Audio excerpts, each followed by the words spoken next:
Great, thanks. Is there anyone who wants to lead the review tonight? I know a few of you are getting close where you can actually lead the review. You've been doing a lot of studying. I may get started just a minute earlier or so because there's a lot of things I want to do. The majority of this is going to be me pointing to structures, asking you to identify various things like that. It's kind of a review for you. I did get a couple emails about concepts that I will go over with you fairly quickly. A couple of those questions came, I think, in relationship to the Bio 1A lecture class. So we'll start in a minute or two. If you have questions as we go through, please feel free to ask them. I will try to keep us on schedule a bit. So in other words, after we've spent maybe 10 to 15 minutes on repeated questions about the CLAM, I may say time to move on, okay? It's not because I'm being mean, it's because we want to get through the material, okay? And the CLAM is one that I will go over with. It tends to generate lots of questions in terms of flow through the mantle cavity. We'll go over that. And I forgot the clamshell, so I'll put some diagrams on the board right now.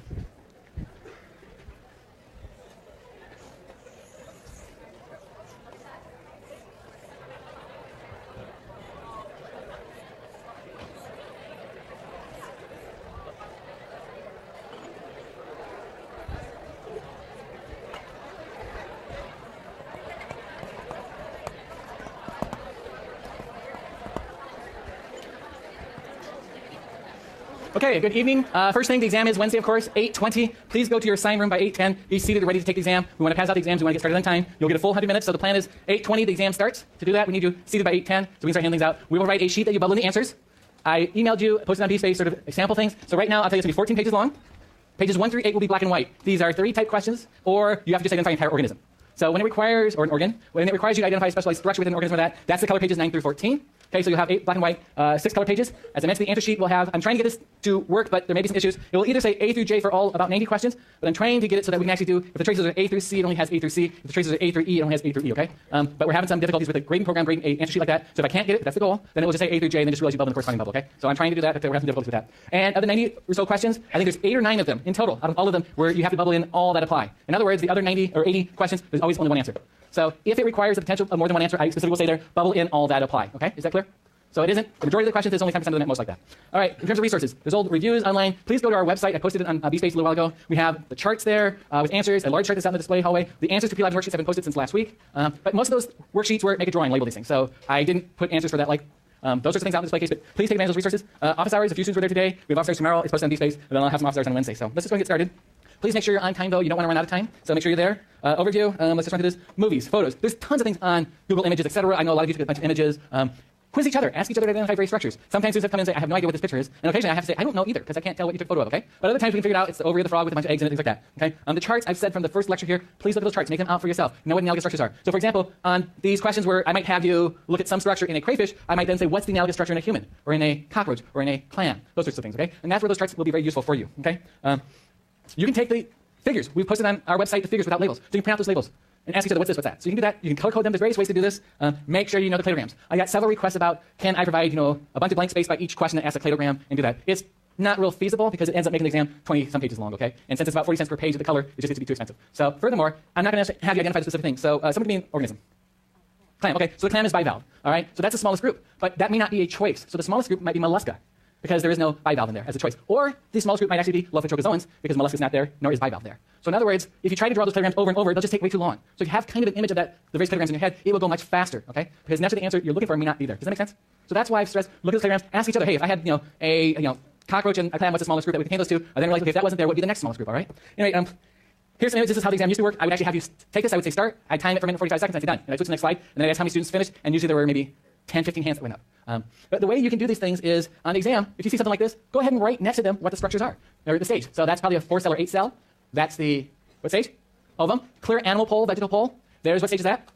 Gastrula, that's the blastopore there. So we've had cells migrate in to form the 3 germ layers, and then this is what stage? Blastula, many small cells there. You can see individual cells there. Oftentimes students confuse these 2 stages, especially when you actually had to look at them with a dissecting-scope and get them in focus. But with the images, it's easy to tell. Nice, distinct band of pigmentation. Not so distinct. Many cells, 1 cell, okay? And so questions normally would have been like, which stage do you think contains a neurula? It wasn't there. I then put them in order. What would be the order? And using the letters that exist? B, A, D, C. D because that's the blastula and C is the gastrula. The gastrula is the later stage, okay? All right, and then what does the similar structure pointed at in C give rise to a chitin? So that would be the blastopore. It's the first opening. So is this a protostome or deuterostome here? Frog. Deuterostome. So in a crinoidian or a chitin, these are protostomes, so that first opening would be the mouth, and this would not be the mouth, okay? So various things like that. We're not going to have diagrams like this. We're going to have, as you've seen in Lab Exam 2 in the examiner, how many of you looked at that exam in the examiner? Not as many as I would have thought. If you look at it in black and white, you'll see that you can probably identify almost everything, but if you print it out or look at it in color, you're going to see it looks just a bit better, right? So for those that, it looks better in color, that's why we're doing 6 pages in color, but the ones that can be in black and white, we're doing in black and white, okay? Any questions? All right, so here's the chart that's on our website. I want to point out a couple things, some emails I've been getting. We list some groups there within the peripheral. We didn't expand upon that, so no, you wouldn't have to know all those small groups there, okay? So if you've been putting that in your data memory banks, take it out, okay? Because we're not doing those small groups this time, okay? Got emails about, do we have to know the labeled structures when we make diagrams? Absolutely, yes. And the other thing is, if you look at the exam handout, it tells you, where you take the exam, but also it lists pages in the exam reader, sorry, in the pre-lab worksheets, which we told you about during lab that hopefully you looked at. For example, if you did the rat lab, page 57 has a list of all these race structures, some main features, and things like that. So the key was to, as you did the lab, we said, look at these, make sure you saw those things. And so again, this would be a great way to review. If you can mentally create the image of all those structures, you should be doing fairly well, okay? So those are some things that you can do. Remember cladogram analysis? I'm going to ask you, what's the smallest group? I won't ask you what's the largest group because that would be easy. You could say iota or various things like that. So always work backwards. Remember, the smallest group that contains I and J would be what letter? H. And the smallest group that contains E and H? B. Because what you do is you work backwards to a common branch point or a node. Okay? Now this node may or may not be a phylum level. It might be a class level, various things like that. We're not going to worry about, was this in the arthropods, was this a subclass, subphylum, metaclass, supra, infra, metaclass? Just what group, okay? All right, is that clear? So when we've done those cladograms like this, and we had something like this, where this was the Xiphosaura, and this is the Arachnida, and this is Chelicerata. I'm not going to ask you what level in the tree this is. It's the level, okay? All right, so that's the smallest group that contains these two. Whether it's a super, subphylum, meta, it doesn't matter. It's just the group, okay? Is that clear? I'm getting so many emails about, do we have to know that this is the meta, infra, class, and stuff like that? Just group or taxon. That's what I'll always call it, okay? Is that clear? I do really want to make sure that's clear because I'm just getting so many emails that I thought I needed to clarify. All okay? Excellent, okay? And remember, when we talk about derived versus ancestral, the derived feature is something unique in that group. And also remember, I can flip this so that Xiphosaurus is here and Arachnida is there, and it's the same cladogram because it shows the same relationships. So I can draw cladograms in many different ways. If they show the same relationships, then it's the same cladogram, okay? And I do have a question on the lab exam like that. Yes? So the chordates you need to know would be, so you need to know vertebrata, urochordates, and cephalochordates, okay? So for the urochordata, we saw that as the tunicates or sea squirts. You saw the cephalochordata, which were the lancelets, or the amphioxus. And I'll show you an image of this because that's that typical slide that we've shown you that illustrates the four chordate features, okay? And then vertebrata with the rat. Now, when I put together, how many of you look at that sample sheet that I give out with 4 images, we have to bubble and all that apply? How many of you look at that? A few of you. Okay, for the others who haven't, basically, I sent out to try to make sure it's not a surprise as you go through the exam. I have 4 organisms here. Let's say it's organism 2, 3, 4, and 5. And then there's a list of 10 things down here. And I say bubble in all that apply. So to make it easier for you, I posted this on BSpace and sent out to you an email. I would go through these list of 10, let's say A through J. And if 2 has A and C and H, and 3 has B, C, and H, and 4 has D, E, F, and 5 has A, B, C, D, E, H, I would write it that way, and then I would go to my the bubble sheet, and then mark A, C, and H, and then B, C, and H in this. It's far less confusing to do that than in the rest of the exam. Try to do each one separately, okay? Does that make sense? These, again, are just pointers that I can give to you to try to help you. I have lots of students say, oh, I made stupid mistakes during the exam. These are some ways to avoid some of those quote-unquote stupid mistakes, okay? Any questions?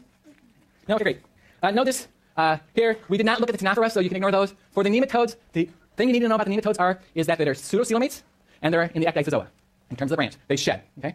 All right, so those are the 2 things you need to know about the nematodes. I also pointed something out about how when they block lymph vessels, you get the accumulation of lymph fluid, that elephantiasis, right? I illustrated how huge the limbs came, and I'm going to go over that right now very briefly, because this was a question that came up about what's the lymph system that was discussed in the lecture today. So if we have a capillary, remember it's a very fine tube, and the cross-section looks like this, where these are those endothelial cells, and they're indeed very leaky. But at the arterial end, we have higher pressure in this vessel than at the venual end. So if we did a graph, so if this is distance, so this is the distance along this, if I were able to measure pressure, and in white is hydrostatic, the pressure would be high at this arterial end, and then it would drop very low. If I measured osmotic potential, it would start off here, then it would go up. The reason why this goes up is because this high pressure causes fluid to leak out. There is some pull inward due to the osmotic pressure, but notice, this pressure drops as we proceed along this capillary, but the osmotic pressure increases, and the reason why that increases is because we've lost fluid, but not the cells or the proteins in that, so we're getting more concentrated as we go along this tube, right? So it's becoming more and more hypertonic, which will pull more and more fluid in. So there's loss of fluid here, regain of fluid here, but there is a net overall loss out into this space where these cells are. And then eventually, we would have lymph vessels that can collect that excess fluid. Okay? And that's what Dr. Firestone was talking about today, in terms of the lymph system collecting that fluid. And the illustration of it was when you block some lymph vessels, how huge those appendages get. When you have swelling, that's typically what happens. You have excess leakage, faster than what you can take it up, and your tissues swell up. Okay? Know this cladogram, know it quickly, so that you're not spending lots of time, although you are free to distribute your time however you want in the exam. Okay? We will make time announcements like halfway through, 10 minutes, 5 minutes, a couple minutes, right? Just to help guide you along, all right? This just shows you this. So realize that the smallest group that contains these 2 is the Myriapoda. I didn't put this here, but that was the Pancrustacea. So I've gone over that before, so if you want to add Pancrustacea, do that. But that also reminds me one other thing. I want to point out here, done it at least 3 times. The Platyhelminthes, even though they have no coelom, they are still in the protostomia. Okay? They're still over here in the protostomia. They appear to have lost it during evolution. Okay? All right, so you know about the need for organ systems. We need increased surface area for exchange. Remember fixed law of diffusion. And basically know that we have, it's a true coelom. We have the cavity between the outside body wall and the GI tract, right? And that's covered with peritoneum, and in a true coelomated organism, this peritoneum comes down and covers the GI tract as well. And the advantage of that is we can get blood vessels leading to that GI tract, so we can take nutrients up, we have nervous control of it, various things like that, we can suspend it so it doesn't flap around as the organism runs around, etc. And in the case of our GI tract, when we take up nutrients and other things from the GI tract, we send that to the liver before it's distributed to the rest of the body. So it doesn't go to the heart, it goes to the liver for processing, to remove various toxins and stuff, and to regulate glucose levels, glycogen storage, okay? All right, so information, nitrogenous waste there. Because you don't want to have that stuff from the GI tract go directly to the heart, to the body, because you haven't had a chance to process it for toxins and that. We've talked about sexual versus asexual reproduction. In terms of mutagenesis, make sure you know S, N, and C values, okay? And in terms of this, here's one tubule. So students have been asking, how would we know if it was a spermatogonium or if it was a primary spermatocyte? I wouldn't ask you that question as identification type question, because it's too hard to tell. I could potentially ask you theory type questions like, how does spermatogonia generate more of itself? Spermatocyte, primary spermatocyte, what has it completed that, things like that. So those are sorts of things, but I wouldn't ask you to do that. However, in the rat, if you see the lumen of this tubule, you know that's a spermatid, okay? In humans, I don't think they have flagella yet. That gets added when they're stored in the epididymis and mature, but in the rat, they do have the flagellum, okay? And you can see that in the illustration here. So as they mature, the spermatocytes move inward to the lumen, so the spermatid's here. And on the image like this, you can actually see these fuzzy lines there, those are flagella. So we have here, out here would be the spermatogonia, primary spermatocytes that cross over secondary, and spermatids. And between here, we have interstitial cells, or Leydig cells, and they are producing what?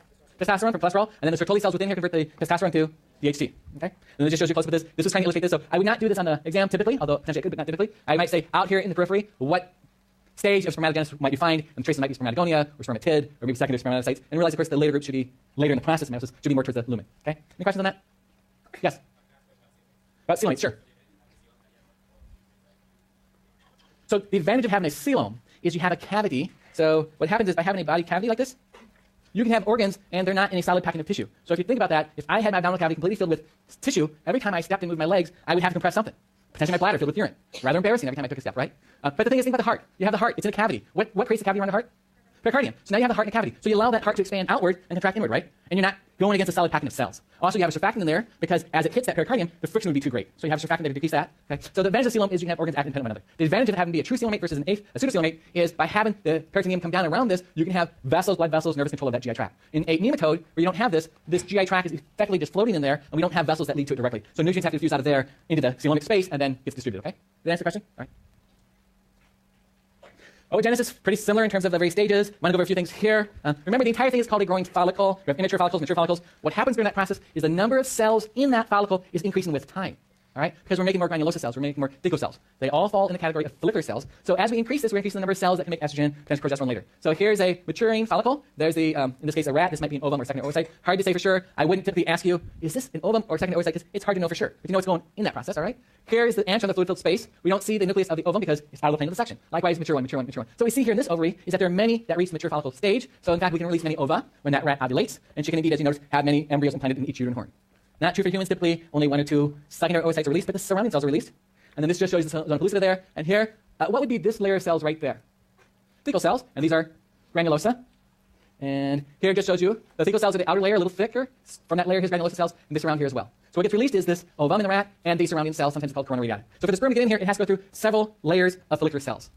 Mostly granulosa, because the thecal cells typically don't go with it. The remnants that's left behind becomes, again, goes through mitosis, becomes many-celled structure called the corpus luteum, producing estrogen and progesterone to maintain the endometrium. This is a placental organism. Would you expect to find a corpus luteum in a frog?